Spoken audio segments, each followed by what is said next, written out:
सुलेमान और कासिम के पास नाइकॉप है, लेकिन उनके पास उसकी कार्ड नहीं है। तो जब आपका कार्ड गुम जाता है, आईडी कार्ड गुम जाता है, ये तो नहीं होता कि आप पाकिस्तान के शहरी बंद हो जाते हो ना। उनका कार्ड नहीं है। उनको अगर कार्ड के लिए अप्लाई करेंगे, उन्होंने कहा 5 से 6 महीने लग सकते हैं। तो उन्होंने अपने ब्रिटिश पासपोर्ट पे पाकिस्तान एम्बेसी में वीजे के लिए अप्लाई कर दिया। तो आपका ख्याल है कि जब वो वो उनके बेटे हसन और हुसैन नवाज शरीफ के, वो नाइकॉप पे आते हैं या ब्रिटिश पासपोर्ट पे आते हैं? वो किसी पे भी आ सकते हैं, उनकी मर्जी है। लेकिन ये बच्चे सुलेमान और कासिम अगर पाकिस्तान आना चाहते हैं, पाकिस्तान हुकूमत कैसे रोक सकती है? वो कहते हैं नाइकॉप बनाने में नहीं रोक सकते, लेकिन वो आपको कहेंगे किश्ती पे भेजा या घोड़े के ऊपर भेजा है, किसी गधे गाड़ी पे भेजा है। वो कार्ड्स को 6 से 8 महीने भी लगा सकते हैं। वो इनकार नहीं करेंगे, कार्ड इशू करेंगे, लेकिन वो इस्लामाबाद बनने आए हैं, बहाने कर सकते हैं। लेकिन वीजा तो उनको 1 घंटे में मिल सकता है। उनका आज फिर फॉलो अप करेंगे एम्बेसी से, लेकिन वो वहां पे बात ही करने को कोई तैयार नहीं है एम्बेसी के अंदर। लेकिन इंशाल्लाह बच्चे फिर आवाज उठा लेंगे, फिर अपील करेंगे कि हमें वीजा दिलवा दो। फिर किसको कहेंगे? जिनको हमारे लोग मानते हैं। देखिए, किसी ने पूछा कि आप अमेरिका जाके कर, भाई आपकी पूरी हुकूमत जाके अमेरिका बैठ जाए, आपके लीडर्स जाके अमेरिका बैठ जाएं, आपके लीडर्स जाके लंदन से कह रहे हैं जी हम वहां से उनसे सिफारिश लेकर आनी है, तो क्या कासिम और सुलेमान उन्हीं लोगों को कहेंगे ना जिनके ये लोग मानते हैं? अच्छा मैम, तलाल चौधरी ने कोई सवाल से कहा है कि अगर कोई टेक्निकल इशू है तो वो हमारे साथ रब्ता कर सकते हैं। किससे रब्ता करें? उन्होंने कहा हमारे से रब्ता कर सकते हैं। मुझे बता दें, मैं कर लेते हैं। तलाल चौधरी से रब्ता हमारे लॉयर हैं, तलाल चौधरी से हम इनको आज कह रहे हैं। फैसल साहब को हमारे एडवोकेट हैं, आप सबको मैं बता रही हूँ कि तलाल चौधरी साहब से रब्ता करेंगे। हालांकि तलाल चौधरी साहब को खुद नहीं पता कि टीवी के ऊपर मैंने देखा था कि उन्होंने कहा है कि जो क्या इंटीरियर मिनिस्ट्री है, उन्होंने कहा हमारा इससे कोई ताल्लुक नहीं है, क्योंकि एम्बेसडर ने हमारे जो अजीज हैं जिन्होंने उनसे बात की थी, एम्बेसडर ने उनको कहा था कि इंटीरियर मिनिस्ट्री से मैं इजाज़त ले रहा हूँ, ठीक है। और जब मैंने इसके ऊपर ट्वीट किया, जो तो हमें क्या कहने की जरूरत है, कोई और बात।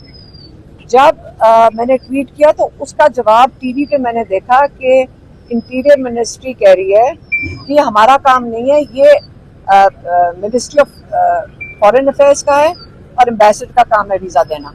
तो जब इंटीरियर मिनिस्ट्री ने ये कह दिया है, तो अगर तलाल चौधरी साहब से रब्ता करके हमारे लॉयर उनसे रब्ता करेंगे, आपके सामने खड़े हैं, इनको मैं कहती हूँ उनसे रब्ता करें, उनको बता दें कि उन्होंने अप्लाई किया हुआ है, उसके उनको तो वो भी उनका ट्रैकिंग नंबर भी है उनके पास, ये उनको ट्रैकिंग नंबर दे देंगे। और तलाल चौधरी साहब आप आके बताएं कि क्या वजह है कि बच्चों को वीजा नहीं मिल रहा। क्या कोई डॉक्यूमेंट मिसिंग है, क्या कोई जेर जबर पेश रह गया है? बता दें कि क्यों नहीं मिल रहा उनको वीजे। अच्छा मैडम, ये बताइएगा कि सलमान अख्तर राजा और महमूद खान अचकज़ई आपके पास पहुंचे सेक्रेटरी इंटरचेंज, दीगर एमएनएस नहीं पहुंचे, तो कल Bashir Khan MNA PTI league से उनका तल्लुक है, कल आए हुए थे डाला। उन्होंने कहा कि हमें महमूद खान अचकज़ई और सलमान राजा ने ये कहकर पार्लियामेंट बुलाया कि आप थोड़ी देर के लिए यहाँ आ जाएं, उसके बाद हम अडियाला चलेंगे। लेकिन जैसे ही वो निकले तो उसके 5 मिनट बाद जो है हमें वहाँ बंद कर दिया गया। तो उनका कहना यह है कि सलमान राजा और महमूद खान अचकज़ई की वजह से हमें पार्लियामेंट हाउस में बंद किया गया। आप इस पर क्या कहेंगे? इमरान खान साहब ने बहुत अप्रिशिएट किया सलमान सफदर और सलमान राजा ने कल जो बात की थी, उन्होंने कहा सलमान राजा को उन्होंने बहुत ज़्यादा अप्रिशिएट किया। तो किस वाले से अप्रिशिएट किया? क्योंकि वो भी बाहर निकला है, बाकी भी बाहर निकल आते नहीं। तो कहते हैं उन्होंने हमें बुलाया और हमें इनकी वजह से बंद किया गया है, अगर हमें ना बुलाते तो हम सीधा अडियाला आते। वो जो देखें, हमें तो वो पता है, जो हमें आके जो बाकी एमएनए जो उनके साथ अकेले सलमान अकरम राजा और अचकज़ई साहब नहीं थे, हमारे थोड़े से एमएनए भी उनके साथ थे। शानदाना को हमने देखा, और भी कोई था।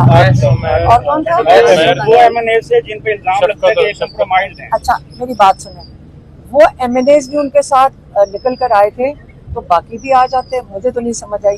खैर, ये इस वक्त जो इम्पोर्टेंट चीज़ है, पाकिस्तान में 5 तारीख को लोग जो इनका ख्याल था खौफ की जंजीरों के अंदर फंसे हुए हैं, अपनी हकीकी आज़ादी के लिए ये सबको पता होना चाहिए कि पाकिस्तानी वो जज्बा रखते हैं और एहसास रखते हैं कि पाकिस्तान को आज़ाद होना चाहिए, और कोई कानून तोड़े बगैर कभी कानून नहीं तोड़ा। मैंने नहीं देखा जो कोई कानून तोड़ता हो। हम भी जाकर बैठते हैं अडयाला के बाहर, कोई कानून नहीं तोड़ता। हम सड़क पे बैठते हैं कि नया कानून बना दें, बल्कि जो अदारे हैं वो कानून पे नहीं चलते। आपने देखा चक्री पे, आप भी मौजूद थे, क्या हुआ था? हम चक्री पे सड़क के ऊपर बैठे थे 1-1.5 बजे से, मैं और मेरी बहनें और मेरी बहन की नवासी और बेटी, हम सारे 1.5 घंटे से हमारी फैमिली वहाँ पे चक्री पे बैठी थी। उन्होंने कहा आप इंतज़ार करें, हम आपको बताते हैं, जो हमेशा ये कहते हैं। उसके बाद थोड़े से लोग आना शुरू हो गए, हम जाके सड़क पे साइड पे हम बैठ गए। फिर वो पुलिस ने आके कहा कोई हमें कोई 10 बजे के करीब कि आप यहाँ से उठे, यहाँ दहशतगर्द आ रहे हैं। ASP ने भी आके हमें कहा। हमने उनको कहा हमने कभी कानून नहीं तोड़ा, अगर हमने दफा 144 की खिलाफ वर्जी कर रहे हैं तो सामने वो बसों का वो होटल है, हम उधर जाकर बैठ जाते हैं, तो वो प्राइवेट प्रॉपर्टी है, इसका मतलब हम कानून नहीं तोड़ेंगे। हम वहाँ चले गए सारे। हम जैसे वहाँ गए तो उन्होंने उस रेस्टोरेंट की बत्तियां बंद कर दी, और आप गवाह हैं क्योंकि आप में से काफी लोग उधर थे। आपके पीछे भी पुलिस ने एक किस्म का लाठीचार्ज किया। उन्होंने आपको वहां से भगाया कि नहीं? आप सब गवाह हैं, तो आप क्यों नहीं बात करते कि क्या हुआ था? आपको भगाया सबको। फिर हमने अंधेरे में, खतरनाक था, साथ वो कह रहे हैं कि हमारी सिक्योरिटी के लिए खड़े, साथ इतना अंधेरा कर दिया वहां पे कि कोई चीज नजर ही नहीं आ रही थी, और दहशतगर्दी तब हो सकती थी। हमने बत्तियां जलवाई। हमने कहा जितने यहाँ लोग खड़े हैं इनको खाना दे दो, ताकि ये ना पुलिस कह सके कि ये क्यों यहाँ खड़े हैं। और उस खाने को इन्होंने तमाशा बना दिया। शर्म आनी चाहिए इनको। पहले लाठीचार्ज करते हैं, फिर पुलिस वाले खड़े होकर तस्वीरें खींचते हैं। ठीक है, पुलिस वालों ने तस्वीरें खींची ना, बताने के लिए कि जी देखें ये सारी दावत कर रहे हैं।